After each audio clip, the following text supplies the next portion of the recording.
বন্ধুরা, স্বামী স্ত্রীর সম্পর্ক খুবই সংবেদনশীল। যদি তাদের সম্পর্কে বিশ্বাস না থাকে তাহলে বিষয়টা ঠিক আজকের ঘটনার মতো হয়। এখানে একজন স্বামী তার সুন্দরী স্ত্রীকে দেখে এতটাই অস্থির ও সন্দেহপ্রবণ হয়ে পড়ে যে সে তাকে ঘরের ভেতর তালা লাগিয়ে রেখে দেয়, কারণ তার মনে বিশ্বাস ছিল না। তার মনে হতে থাকে আমার স্ত্রী হয়তো আমাকে ছেড়ে চলে যাবে, কিন্তু তার স্ত্রী তাকে বাস্তবতার সম্মুখীন করায়। এতে স্বামী কান্নায় ভেঙে পড়ে এবং তার পা ধরে ক্ষমা চাইতে থাকে। কিন্তু স্ত্রী এমন কি করেছিল, পুরো সত্যিটা জানার জন্য আজকের ভিডিওটি শেষ পর্যন্ত অবশ্যই দেখবেন। আর আমাদের চ্যানেলটিকে লাইক, শেয়ার ও সাবস্ক্রাইব করতে একদমই ভুলবেন না। উত্তরপ্রদেশের দিল্লিতে এক পরিবার বাস করত। পরিবারে একজন বাবা, তার এক ছেলে ও এক মেয়ে ছিল। ছেলের নাম বিনোদ আর মেয়ের নাম রেখা। বিনোদ পড়াশোনা শেষ করে একটি কোম্পানিতে চাকরি করতে শুরু করে। বাবা তার বিয়ের জন্য চিন্তা করতে লাগলেন এবং উপযুক্ত মেয়ে খুঁজতে লাগলেন। অবশেষে মনের মতো একটি মেয়ে পাওয়া গেল। তার নাম স্নেহা। যেমন তার নাম তেমনি স্নেহা ছিল স্নেহশীলা, দেখতে ছিল খুবই সুন্দরী। বিনোদ যখন স্নেহার ছবি দেখে তখনই তাকে পছন্দ করে ফেলে। এরপর বাবা ধুমধাম করে সমস্ত রীতি মেনে বিনোদের সঙ্গে স্নেহার বিয়ে দিয়ে দেয়। স্নেহার পরিবারের তেমন টাকা পয়সা না থাকলেও বিনোদ ও তার পরিবার দিল্লির এক অভিজাত এলাকায় থাকত। তাদের একটি সুন্দর পাকা বাড়ি ছিল। বিনোদের বাবা সরকারি চাকরি থেকে অবসর নেওয়ার পরে নিজের পরিশ্রমে এই বাড়ি তৈরি করেছিলেন। যখন স্নেহা সেই বাড়িতে আসে, চারপাশের লোকেরা নানান কথা বলতে শুরু করে। মেয়েটা কত সুন্দরী, ভাগ্য খুলে গেছে বিনোদের, কারণ সে দেখতে মোটেও সুন্দর নয়, অথচ স্নেহা দারুণ সুন্দরী। এই সব কথা শুনে বিনোদের মাথার মধ্যে হাজার চিন্তা ঘুরপাক খেতে থাকে, কারণ সে ভিডিওতে প্রায় এমন সব ঘটনা দেখত যেখানে বলা হয় স্ত্রী সুন্দর হলে স্বামীকে ঠকায়, বিশেষত যদি স্বামী দেখতে ভালো না হয়। আর সেই সব কথার প্রভাব বিনোদের মনে গভীরভাবে পড়তে শুরু করে। তবে তখনও পরিবারের সবাই একসাথে ছিল, তাই কোনো বড় সমস্যা হয়নি। বিনোদ প্রতিদিন সকালে ডিউটিতে বেরিয়ে যেত এবং সারাদিন কোম্পানিতে কাজ করে সন্ধ্যায় বাড়ি ফিরত। তখন ঘরে তার পুরো পরিবার থাকতো এবং কোনো রকম অসুবিধা হতো না। কিন্তু ধীরে ধীরে সময় কেটে যেতে লাগলো। বিনোদের বাবা রেখারও বিয়ে দিয়ে দেন। বিয়ের পর সে নিজের শ্বশুর বাড়ি চলে যায়। এখন পরিবারে বাকি রইল মাত্র 3 জন। একজন বৃদ্ধ বাবা, বিনোদ ও তার স্ত্রী স্নেহা। বাড়ির ছোটখাটো কিছু কাজের দায়িত্ব বাবার ওপর থাকতো। বাজার করার দায়িত্ব মূলত বাবাই সামলাতেন। স্নেহা একেবারেই বাড়ির বাইরে বেরোতো না, কারণ বিনোদের মনে সর্বদা ভয় থাকতো যদি তার স্ত্রী বাইরে যায় তবে সে লোকজনের সঙ্গে কথা বলবে, আর কথা বলতে বলতে হয়তো তাদের সঙ্গে চলে যাবে। এই চিন্তায় বিনোদ ভীষণ অস্থির হয়ে থাকত। একদিন হঠাৎ হার্ট অ্যাটাক করে বিনোদের বাবার মৃত্যু ঘটে। পরিবারে হঠাৎই শোকের ছায়া নেমে আসে। সময়ের সঙ্গে সঙ্গে বিনোদের মনে আবারও এই চিন্তা জাগতে থাকে যে তার স্ত্রী ঘরে একা থাকে এবং সে খুবই সুন্দরী। আশেপাশের লোকেরাও বলতে থাকে মেয়েটি দারুণ সুন্দরী, বিনোদের তো ভাগ্য খুলে গেছে। এই সব কথাবার্তার কারণে বিনোদের মুখে ভয়ের ছাপ ধীরে ধীরে স্পষ্ট হতে থাকে। তার মনে হয় যদি স্নেহা কারোর সঙ্গে সম্পর্ক গড়ে তোলে তাকে ছেড়ে চলে যায়। এভাবেই প্রায় 1 মাস কেটে যায় বাবার মৃত্যুর পর। তারপর একদিন সন্ধ্যায় বিনোদ বাজার থেকে একটি তালা নিয়ে আসে। যখন তার স্ত্রী স্নেহা জিজ্ঞেস করে এই তালা কেন এনেছো, তখন বিনোদ বলে এই তালা বাড়ির জন্য। আমি যখন বাইরে যাব তখন মেইন গেটটায় তালা মেরে যাব। আমার ভয় হয় বাইরের লোকেরা তোমাকে ভুল বুঝিয়ে আমার থেকে দূরে না নিয়ে যায়। বিনোদ আর স্নেহা একে অপরকে ভালোবাসত, কিন্তু স্নেহা যখন এই কথা শুনে সে অবাক হয়ে যায়। মনে মনে ভাবে এ আবার কীরকম ভাবনা। তবে সে কিছু বলে না, কারণ স্বামীর স্বভাব সম্পর্কে সে ভালোভাবেই জানত। সে বুঝতে পারছিল যে স্বামী সবসময় ভয় পেত স্ত্রী তাকে ছেড়ে না চলে যায়। এই কারণে স্নেহা তখন কিছু বলে না। আর রাত কেটে যায়। পরের দিন ভোরে বিনোদ অফিসের জন্য তৈরি হয়। তারপর বাইরে থেকে তালা দিয়ে অফিসে চলে যায়। স্নেহা এসে তালাটা দেখে স্তব্ধ হয়ে যায়। বিনোদ ব্যাখ্যা দিয়ে বলে, দেখো বাইরের জগৎটা খুব খারাপ, তাই এই তালা দরকার।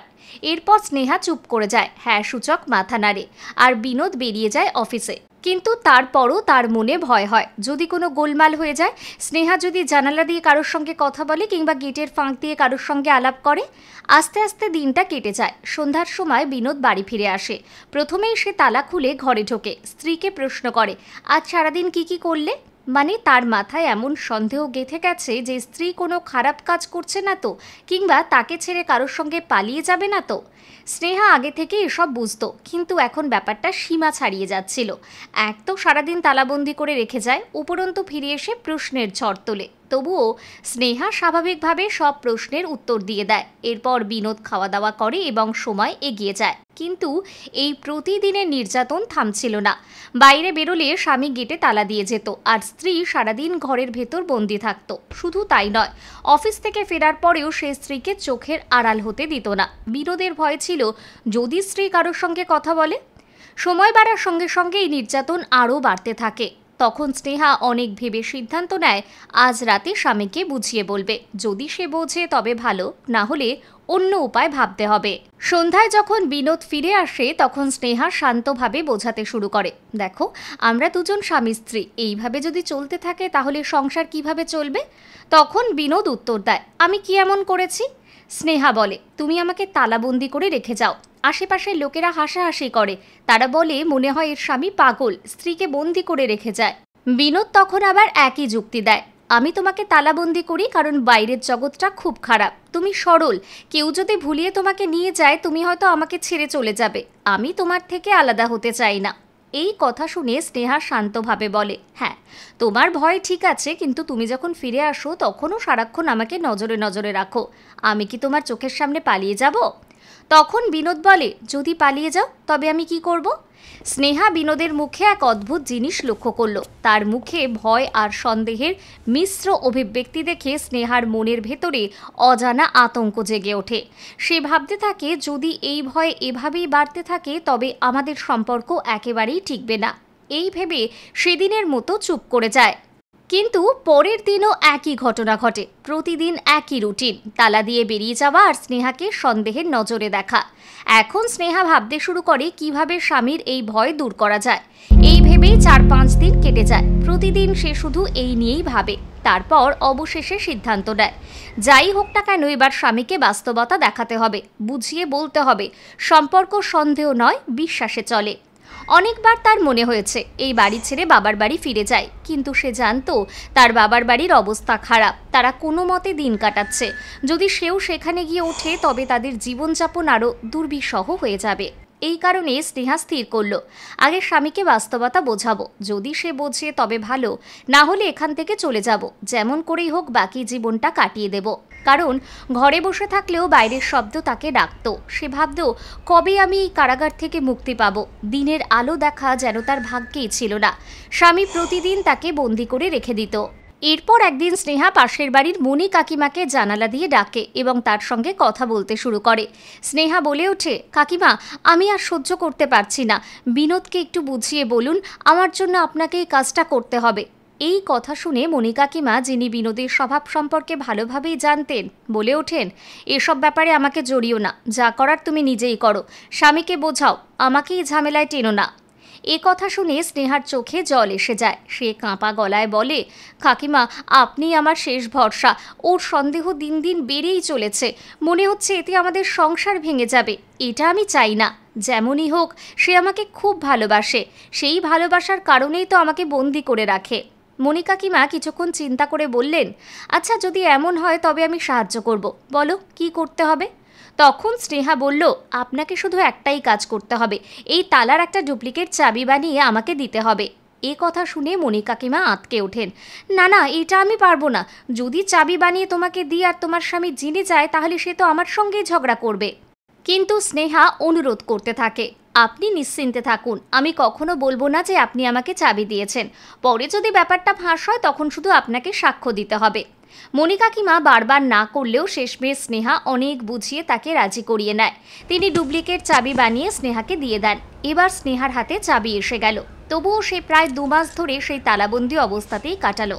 বাইরে কেবল জানালার ফাঁক দিয়ে দেখত। 2 মাস পর স্নেহা সিদ্ধান্ত নেয় এবার সময় এসেছে স্বামীকে বাস্তবতা বোঝানোর। সন্ধ্যায় স্বামী বাড়ি ফিরলে হাসি মুখে তাকে স্বাগত জানায় স্নেহা, কিন্তু বাড়িতে ঢোকার সঙ্গে সঙ্গেই বিনোদের মাথায় সেই সন্দেহের পোকা ঘুরতে থাকে। সে প্রশ্ন করে, আজ সারাদিন কি করেছিলে? স্নেহা শান্তভাবে দিনের সব কাজকর্ম বলে দেয়। তারপর দুজনে বিশ্রাম নেয়। পরদিন ভোরে বিনোদ আবারও তালা লাগিয়ে অফিসে চলে যায়। এবার স্নেহা সারাদিন ভালোভাবে সাজগোজ করে। সন্ধ্যার দিকে স্বামীর ফেরার সময় ঘনিয়ে এলে সে ডুপ্লিকেট চাবি দিয়ে তালা খুলে দেয়। দরজা খোলা রেখেই সরাসরি মন্দিরের উদ্দেশ্যে বেরিয়ে যায়। মন্দিরে যাওয়ার আগে স্নেহা মণি কাকিমাকে বলে যায়, কাকিমা, আমার স্বামী বাড়ি এলে আমিও ফিরবো, তারপর আপনি সেখানে চলে আসবেন। তখন আপনার দরকার পড়বে। মণি কাকিমা ভীষণ ভয় পাচ্ছিলেন, কিন্তু তবুও স্নেহাকে সাহস দিয়ে বলেন, চিন্তা করো না, আমি আছি। স্নেহা বলল, আজ হয় আমার সংসার বাঁচবে, নয়তো আমি চিরদিনের জন্য এই ঘর ছেড়ে চলে যাব। এই বন্দিদশা আমি আর সহ্য করতে পারছি না। এই কথাটা বলে স্নেহা চোখে এক অদ্ভুত আত্মবিশ্বাস নিয়ে মন্দিরের দিকে চলে গেল। আর এদিকে মণি কাকিমা তার ফেরার অপেক্ষা করতে লাগলেন। পাড়ার লোকজন যখন শুনল যে স্নেহা ঘর থেকে বেরিয়েছে, তখন তারাও অবাক হয়ে গেল, কারণ গত 6 মাস ধরে তারা দেখেছে তার স্বামী তাকে তালা দিয়ে বেরিয়ে যায়। আর সবাই বিনোদের স্বভাব সম্পর্কে ভালো করেই জানত। বাড়ি ফিরে বিনোদ যখন বাড়ির তালা খোলা দেখল, সঙ্গে সঙ্গে তার পায়ের তলার মাটি সরে গেল। সে তাড়াতাড়ি বাইক থেকে নেমে ঘরের ভেতর খুঁজতে লাগলো তার স্ত্রী আছে কিনা, কিন্তু ভেতরে সে স্ত্রীকে পেল না। এরপর উঠোনে এসে মাথায় হাত দিয়ে বসে পড়ল। ভাবতে লাগলো, যার ভয় ছিল তাই হলো, এখন আমি কি করব?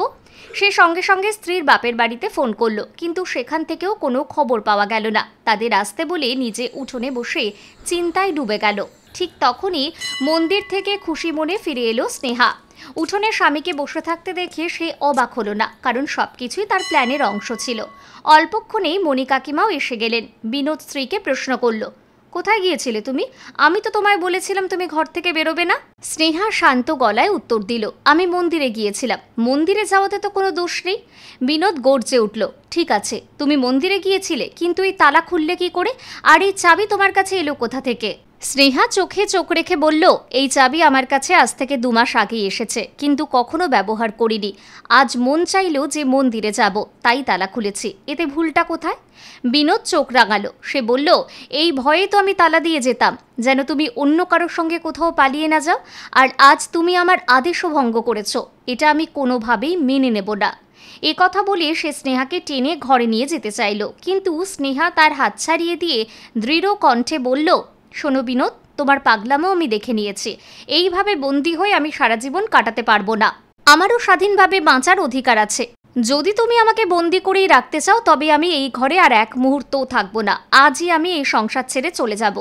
বিনোদ আগেই বুঝেছিল, যদি স্ত্রী ঘর ছেড়ে চলে যায় তবে সে একেবারে একা হয়ে যাবে। তাই এবার সে স্নেহাকে শান্তভাবে বোঝানোর চেষ্টা করল, কিন্তু আজকে স্নেহা আর কিছু শুনতে রাজি হলো না। সে বলল, বিনোদ, এটা তোমার রোজকারের অভ্যাসে পরিণত হয়েছে।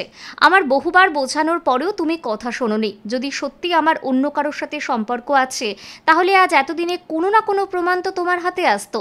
গত 6 মাস ধরে তুমি আমাকে বন্দি করে রেখেছো। আমি এই বাড়ির বউ, কোনো জেলখানার বন্দি নই যে আমার সঙ্গে এরকম ব্যবহার করবে। 2 মাস আগে থেকে আমার কাছে চাবি আছে, চাইলে আমি অনেক আগেই পালিয়ে যেতে পারতাম, কিন্তু যাইনি। যদি তোমার বিশ্বাস না হয় আমার কাছে 2 মাস আগে থেকেই চাবি আছে, তবে তার প্রমাণ মণি কাকিমা। ওনাকে অনুরোধ করেই আমি চাবি করিয়েছিলাম, কিন্তু কোনোদিন তুমি যাওয়ার পরে আমি এই তালা খুলে বাইরে যাইনি, কারণ আমি তোমার বিশ্বাস ভাঙতে চাইনি। অথচ তুমি আমার বিশ্বাস ভাঙার সব সীমা ছাড়িয়ে গেছো, আমাকে বন্দি বানিয়ে রেখেছো। এবারে হয় তুমি আমাকে বিশ্বাস করে ভালোভাবে এই সংসারে রাখবে, নয়তো আজই আমি এই ঘর ছেড়ে চলে যাব। আমার ধারণা তুমি এর মধ্যে আমার বাবা মাকে ফোন করেছো, আর ওনারা আসতে চলেছেন। এবার বিনোদ বলল, হ্যাঁ ফোন করেছি, কিন্তু তুমি এত নিশ্চিতভাবে কি করে জানলে? স্নেহা হেসে বলল, তোমার আচরণ দেখে আমি তোমাকে ভেতর থেকে চিনে ফেলেছি, বুঝে গেছি তুমি কত দূর যেতে পারো। তোমার ভেতরে যে সন্দেহের পোকা ঢুকেছে, সেটাই তোমাকে এমন বানিয়েছে। তুমি ভুলে যাও যে আমিও একজন মানুষ, আর ভালোবাসায় কখনো সন্দেহ থাকে না। ভালোবাসার মানে হলো মুক্তি। একবার আমাকে স্বাধীনতা দিয়ে তো দেখো। আমি জানি এসব ভাবনা তোমার মাথায় এসেছে ওই সব ভিডিও দেখে, যা তুমি দেখো সেই ভিডিও আমিও দেখেছি, কিন্তু কখনো তোমার উপর সন্দেহ করিনি, কখনো খোঁজ খবর নিইনি তুমি অফিস থেকে কোথায় গেলে। আমি সত্যিকারের ভালোবাসা পালন করেছি, কিন্তু তুমি যা করছো তা ভালোবাসা নয়, পাগলামো। আর এই পাগলামো নিয়ে আমি কোনোভাবেই বাঁচতে পারবো না। বিনোদ সব কথা শুনে নিজের জীবনের খাতা দেখতে পেল। ধীরে ধীরে বুঝল স্নেহা যা বলছে সবই সত্যি। তার নিজের ভুল উপলব্ধি হলো। তখন মণি কাকিমাও বোঝালেন, বিনোদ, তোমার স্ত্রী ঠিকই বলছে। 2 মাস আগে আমি চাবি করিয়ে দিয়েছিলাম। সব কিছু স্পষ্ট হয়ে গেল। বিনোদ উঠোনেই স্ত্রীর পায়ে পড়ে কাঁদতে কাঁদতে ক্ষমা চাইল। স্নেহা, আমাকে ক্ষমা করে দাও, আমি ভয়ঙ্কর ভুল করেছি। এমন করা আমার একেবারেই উচিত হয়নি। স্নেহা শান্ত গলায় বলল, ঠিক আছে, ক্ষমা করব, কিন্তু আজ সবার সামনে বলো আজ থেকে আর কোনোদিন আমার ওপর সন্দেহ করবে না, তবেই আমি ঘরে ঢুকবো। নইলে আজই আমি বাবা মায়ের সঙ্গে চলে যাব। ওরা আসা পর্যন্ত আমি এই উঠোনেই দাঁড়িয়ে থাকবো। বিনোদ যখন দেখল তার সংসার ভেঙে যেতে চলেছে তখন বুঝল স্নেহা ঠিকই বলছে, তাকে পাল্টাতেই হবে। সে বলল, ঠিক আছে, আর কখনো তোমার উপর সন্দেহ করব না, আমরা সুখে শান্তিতে সংসার করব। এরই মধ্যে স্নেহার বাবা মাও চলে এলেন। বিনোদ নিজের ভুল ঢাকতে তাদের ভেতরে নিয়ে গেল। বলল, আসলে আপনার মেয়ে মন্দিরে গিয়েছিল, আমি ভাবলাম সে হয়তো আপনাদের কাছে চলে গেছে, একটু চিন্তা হয়েছিল তাই ফোন করেছি।